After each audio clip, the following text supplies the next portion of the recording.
Views and opinions expressed on any program are those of the producers and/or the persons appearing on the program and do not necessarily reflect the views and opinions of FRC Media, Bristol Community College, or the City of Fall River.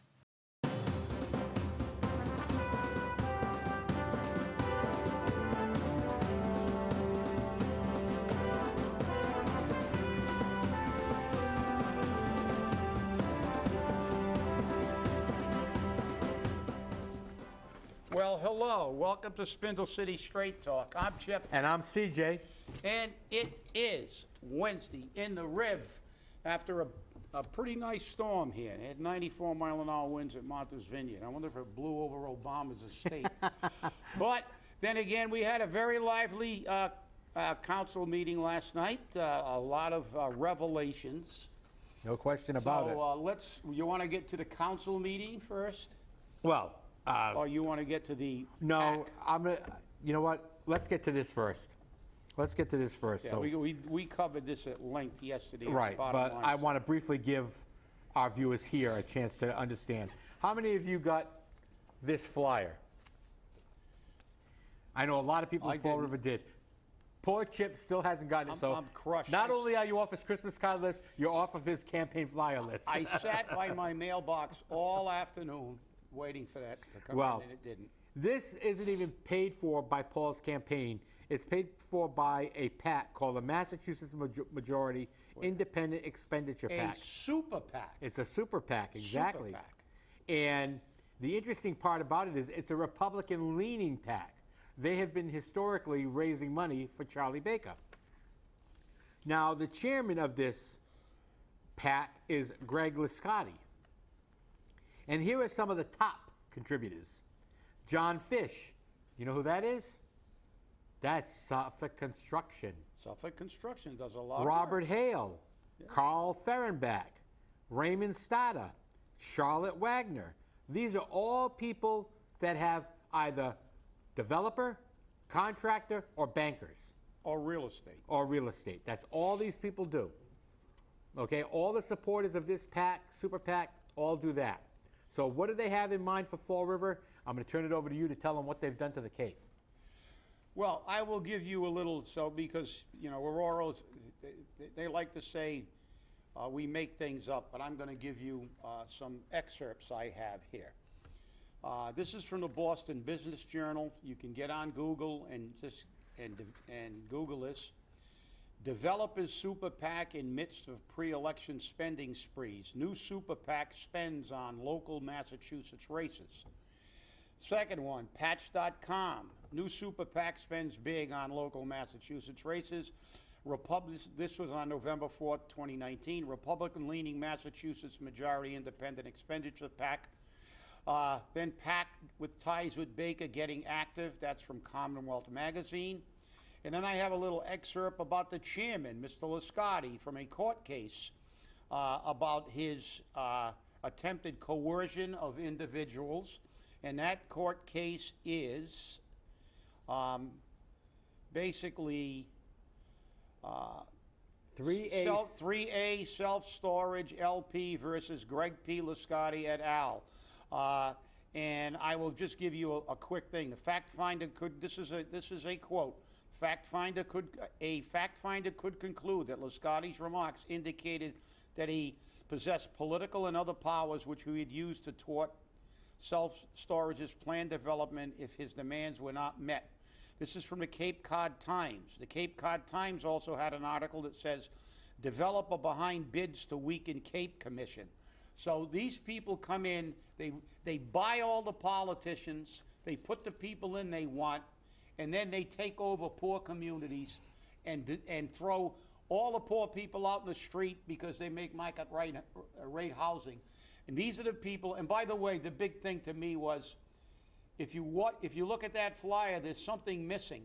I'm saying this to the AFSCME unions, and AFSCME, who his brother works for as a union rep, that there is no union bug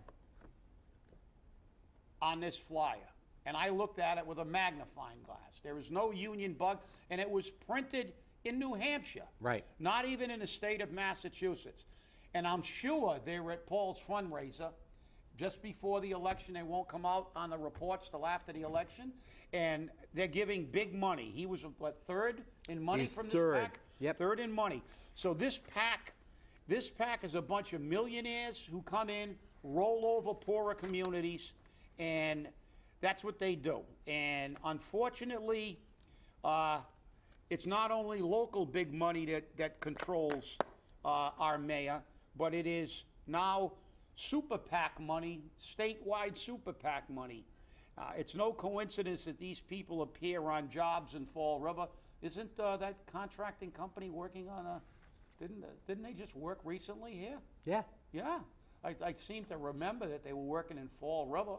I think it was on Jervey. Yeah, I think it was. Yep. And so this is what you got. So we've got the tale of two mayors again. The mayor that says he really cares about poor people. The mayor that says that he can't. Oh, and by the way, let's look at that flyer quickly. What were his achievements? The big achievements of 2 years? Navigated our community through the COVID-19 pandemic, ensured access to vaccines and testing. Let's get that falsehood out right off the bat. Yeah. Let's dispel that right now. He had virtually nothing to do with it. Yeah, the state, the federal government, all these vaccine sites were all created. All he did was even make inaccurate reports that CJ had to correct half the time on COVID numbers. Yep. And so again, taking credit, and we all know I got my vaccine. I got it in Dartmouth at a facility set up through CVS by the state. Right. And that's what it be. So, okay, let's just take credit for the bombing of Pearl Harbor, too. What the hell? Okay. Ensured our students received a high-quality education and have modern schools. I love this one. Oh, well, you know, he's half right. He did advocate for that giant debt override. Yes, he did. To build a school. But let's face it, as a school committeeman and as the mayor, we have proof that the MCAS scores have gone down continually. So there's another, but I mean, that's a really weak set of things in 2 years anyway. But the irony is, it's not even accurate. That's right. And then the final thing he did was improve Fall River's infrastructure, including streets and parks. Yeah, I saw that big high-rise that's going up downtown, right? The infrastructure.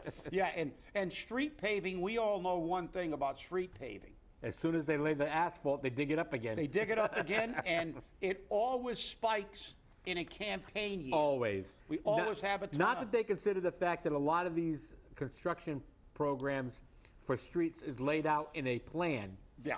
that goes out for 5 years. So, And remember, the name of this, if you want to Google it, is the Massachusetts Majority Independent Expenditure PAC.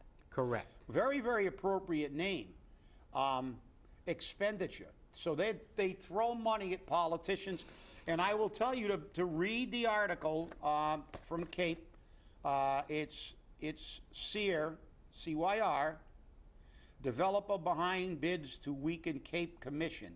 It was printed in the Cape Cod Times. It's on www.capecodtimes.com.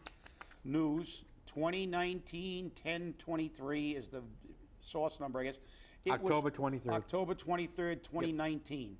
Sahady is a major donor to Republican elected officials, et cetera. And read the article. It's very, very informative. So that's number one.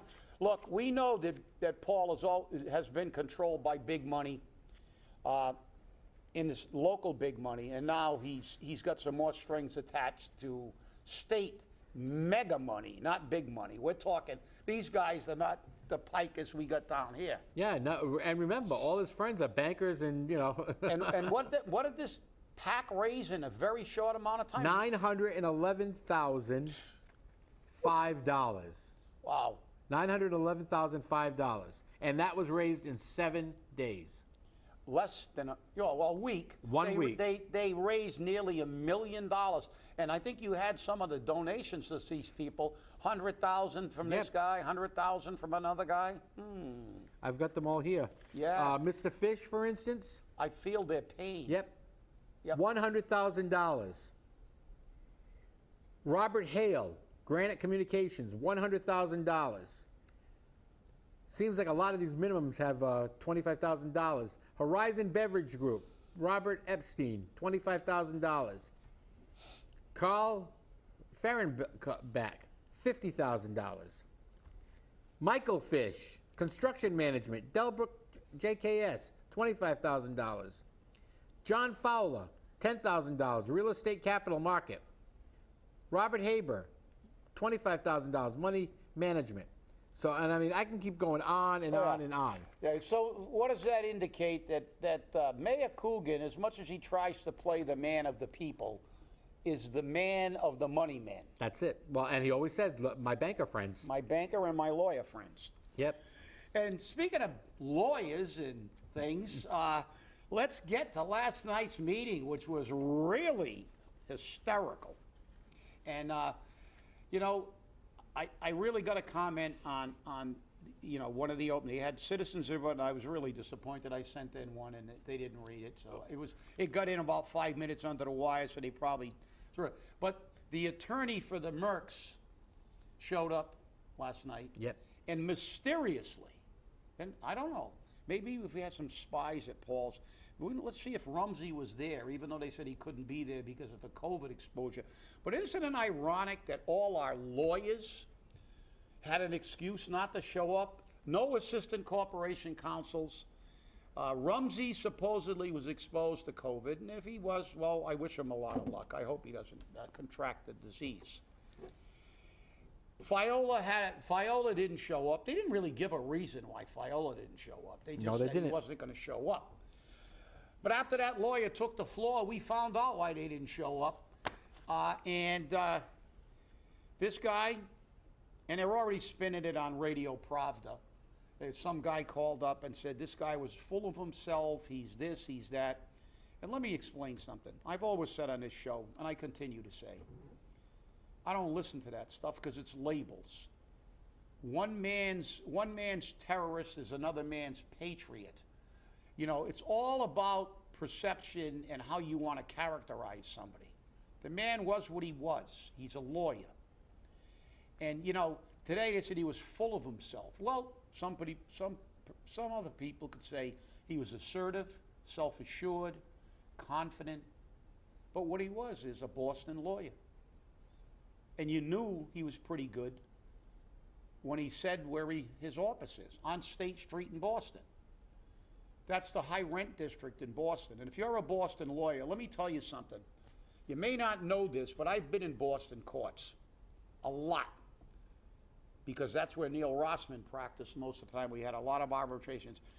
The judges up there would throw virtually every Fall River lawyer out of court. I saw a judge throw a lawyer out of court in Boston because the brief wasn't done properly. He took the brief, threw it back at the lawyer, and said, you better go back and learn how to write a brief. Get out of my courtroom, make an appointment to come back, and if the brief is this bad, I will rule for the plaintiff. Get out of my courtroom. Yeah. Down here, they help them write the briefs. And I noticed something that was very telling. None of the lawyers showed up, but the only lawyer in the place, the guy who was talking about evidence, and I'm really unhappy with this, didn't utter a word. He was the only individual on the city council didn't ask one question of that attorney. Why not, Bradford? Why not? You were the guy that talked about there's no evidence, I don't like this track. Well, this guy basically called everybody out, called things illegal, but you chose not to say a word. Why? You're a little overmatched? I know that. It would be like the Patriots playing in a Pop Warner game. For lawyers down here to deal with lawyers like that. This guy knew what he was talking about, obviously. He didn't have to read the statutes. He didn't have to read anything. He was just shooting it from the hip. You may not like him. You may not like the fact that he was aggressive. But I can tell you one thing. The guy is a lawyer, and he knows what the hell he's doing. And in my opinion, he appeared to be a damn good lawyer. A damn good lawyer. That's right. And it's ironic that he talked about the lawyers here. Right. And when a lawyer doesn't know, because let's face it, the law is all about words. Right, and it you know is. I'm a word guy. Yes, you are. You're a wordsmith. And he pointed out that when he talked to the city attorney, he didn't know the difference between inferred and implied, which is a very, very important difference. I'm not going to go into the definitions. Look them up. There is a drastic difference. It's apples and oranges. And a lawyer is supposed to know the difference between implied, inferred, and he also you got our favorite word, shall. Shall and or he may. talked about may. He talked about things that lawyers talk about because he's a real lawyer. And of course, what's the Coogan Defense League do? Oh, he's full of himself. I didn't like the way he said things. Well, tough. I don't care if my plumber says things in the wrong way, as long as he fixes my plumbing. Congratulations to the Merkts. Looks like they hired a good lawyer, and everybody better put their crap helmets on, because if they tangle with him, it's going to get ugly and really And it's quickly. already getting ugly. So it's definitely going to be interesting.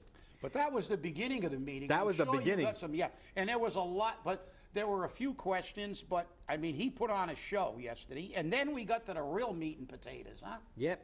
10 million. What is it? 520,000. I'm going to pull it up right now, and of course, that has been refuted already by Radio Pravda. Yep. Because somebody said, well, she didn't say that. Well, Yes, she did. Yes, she did. This was the number: $10,520,070. $70. We throw to 70. We give that for a tip for somebody who did it. Let's just round it off. Oh, well, not quite round it, but let's 10.5 million deficit next year. Let's make that clear. Yeah, next They're already year. trying to say, well, that's prospective. No, that's for next year, and she said that this deficit will continue. So what did she say yesterday? Very, very clearly, that Paul Coogan has lied about the financial position of this city, and that fundamentally, I think, is a crime. It's malfeasance on the part of a public official. He knowingly misrepresented the financial condition of the city, of which he is the chief executive officer. And he had a fiduciary responsibility to give us the actual numbers, as did Mary Sahady. But Mary Sahady had to, and she gave them. And I give her credit. I give her credit because you know what? She put herself in a bad position when she went up to her office and printed out the 5-year projections that Paul did not want the city council to get before the election. And now we know why. Well, Now we know why. yeah. Now, also, let's look at, and I talked about this yesterday, before the city council meeting, but let's look at it now. There was 2 transfers on the agenda for yesterday. One was financial services and the school appropriation.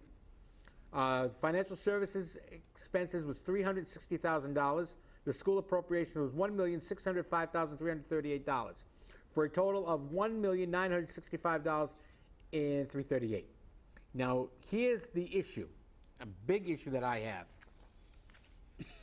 Funding sources from the American Rescue Plan Act, for revenue loss, $1,694,983, and for rehire provisions, $2,909,785, and from ordinary revenue, $750,536, for a total of $1,965,338 for the school appropriation. And guess what the school department decided not to do? Not send anybody. Yeah, but you Guess they don't need the $1.6 million. You can't. The dictator said you can't go, probably. Well, and all his friends on the school committee. According to an email that I saw this morning that was sent out by the secretary for the school committee, she was told to poll the school committee. The gang of 4. And get their what they should do. And accordingly, the school committee said, no, we're not going to send anybody. All they wanted was the superintendent and the chief financial officer of the school department. Why we have another chief financial officer, we still don't know. But that's another story. We do. That was rhetorical. We know. I know. We know. The superintendent couldn't make it for some reason. And the chief financial officer wasn't going to go. And that was, they notified Chris Ponte that. He invited them to the city council meeting. Now, Colin Dias decided to call them out. because under Section 4.7 of the charter, you know that lovely document we have? That track. No one in the school department can order any employee, publicly or privately, to do anything. So why did they order Kevin not to show up? Why did they allegedly tell Maria Pont not to show up? Because we allow them to do that. Just as you, and I have to circle back, as Jen Psaki says, to Mary Sahady. I'm not going to give her any credit for going up to her office. She had to. She has a fiduciary obligation. She's a CPA. She could lose her CPA license if she did not provide that information accurately. And she knows that. Right. She's going to do it grudgingly. I will give her credit, though, however, when they were talking about the checks, she said, it never came through my desk, and if it would have, I would have needed a document with it. Because otherwise, you don't know what you're really doing financially. So, I don't question her ability as a CPA. Sometimes I question her ethical positions, that she sometimes sacrifices that to provide cover, and she does distort numbers, which I think is not really abiding by her fiduciary duty. But she did. She knows that when she's put under the gun and they hold a gun to her head, she has to provide those. Just as the mayor was obligated by law to give us an accurate picture of this city's finances, but he doesn't care. He moved into this city to be a politician, and when he's done being a politician, he's moving out of this city, and the burden that he puts on the taxpayers and our children and our children's children, he doesn't care, because he won't be around. Now, the interesting thing that was brought up, and this was a comment from City Council President Cliff Ponte, made to Mary Sahady. Are you telling me, because remember, this was American Rescue Plan Act money to meet the deficit. Are you telling me that contrary to what the city has been told by the Department of Revenue, I'm paraphrasing, the mayor still plans on using American Rescue Plan Act money to meet budgetary deficits? And she said, yes. That's the current plan.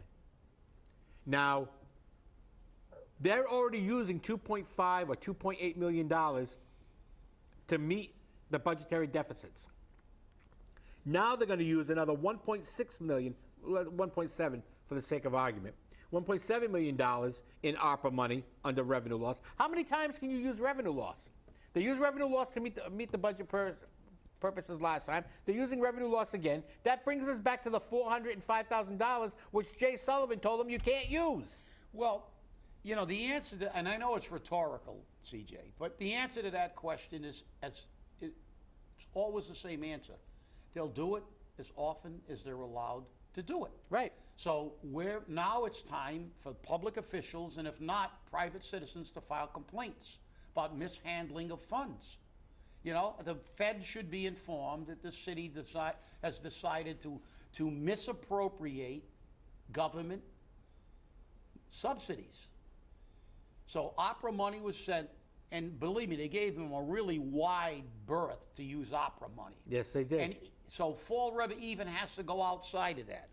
Because, it's funny, because I was watching something and they said they gave Biden 4 Pinocchios because he lies so much. But I'll tell you, I got to give Paul 472 Pinocchios because I just can't believe it. If he was Pinocchio, his nose would be in California by now. It grew with every lie. And I think fundamentally, I really believe, in my opinion, and I'm going to have to ask one of my lawyer friends. You don't have any banker friends? No, the bankers will take my money. That's all they do. I don't have any banker friends. I wish I did. I wish I owned a bank. But the reality is, I really believe, look up the definition, again, words of malfeasance. Talks about improper illegal actions by individuals, especially public employees, right? So I believe he was malfeasant. I also believe it's illegal for him intentionally misrepresent the financial position of the city. Because our Constitution, I won't even try to cite other laws and the fact that they're probably statutorily, we have to get an accurate number from the DOR, but our Constitution of our state, as we always say, says that they are at all times our agents and substitutes and answerable to us, and de facto wise answerable to the city council, because they are financial representatives. They're the people who appropriate the money. And for them to ask for accurate figures before they make appropriations is totally the right thing to do and within their jurisdiction. But now when we see this 5-year plan, we know why Paul Coogan pushed the budget through with that ambush, devious methodology, because he did not want this discussion to take place in June. Right. Because by the time July came around, he couldn't have run for mayor. Right. Because this would have been out there in the public. The reality is, he sat on that. We know it was intentional. We all perceived it. But we know he sat on it for 45 days and rammed it through, not because the city council sat on their thumbs. He intentionally promised them something, didn't come through, then jammed it down their throat, so there was no discussion at all. They did not have the time during the budget process to pick this budget apart like they did yesterday. As a matter of fact, they would have picked it apart even more because they would have had more time. Right. He did not want this information to go to the taxpayers and people of Fall River. He did not want them to know that he lied about the financial position. And don't give me that crap. No, I didn't lie. I'm going to use that money. We just said you can't use that money. And even if you do use that money, you're going to cause a deficit that's going to bite people like CJ and I, who have chosen to live in this city for our whole lives. Down the road, we'll be paying the bills that you created while you're living in Cabo San Lucas or something. It's ridiculous, but I'll tell you right now, the city council tabled meeting net school spending. Even though they know they have to, they tabled it anyhow. And I think that was an appropriate way, because if the school department can't come out and answer questions of the city council, which controls their money, like it or not, they do control your money. Because if they don't want to approve your budget, they don't have to. They're supposed to by law, but if they don't, you're out of luck. So remember, when they ask questions, they're only asking questions. They have no control over how you spend the money. They have no control how you appropriate the money. All they have control over is that the money is appropriated. And they're not going to appropriate this money until somebody shows up and tells them why. And I think that's important. Plus, even though this meets net school spending, they still owe another $1 million. Yeah. They still owe another $1 million. Well, they'll all show up at the next meeting because it's after the election, and the die will be cast. And then, so if he gets in, they'll all go, tough luck, buddy. That's it. You know, we're going to spend your money, and you can pay later. And you can pay now, and you can pay all the time. Right, and that's what's going to happen to us. And that's the sad part about it. It's, you know, if you get a chance to watch last night's city council meeting, if you didn't watch it already, I highly suggest that you go online and watch it. Or watch Channel 18 and see if they replay it. Because if they do, I'm telling you now, you need to watch it. If for nothing else, at least for the floor show from the lawyer. Because that was an interesting floor show, you have to admit. And I'll tell you now, you got to find out how this happened, because they went into recess for a period of time for Mary Sahady to go to her office. And again, I've got to give her credit for doing that, because she was put in a hard position, because she's between her boss and the city council, and her job is to report to the city council. So this makes it very interesting. Well, that's the end of our show. Looks like we're out of time. I want to thank you all for watching, and remember, check out your politicians. Do your investigation, and remember, stay safe, stay angry, and hold your politicians accountable. Thanks for watching. Have a great day, and be safe out there. Vote.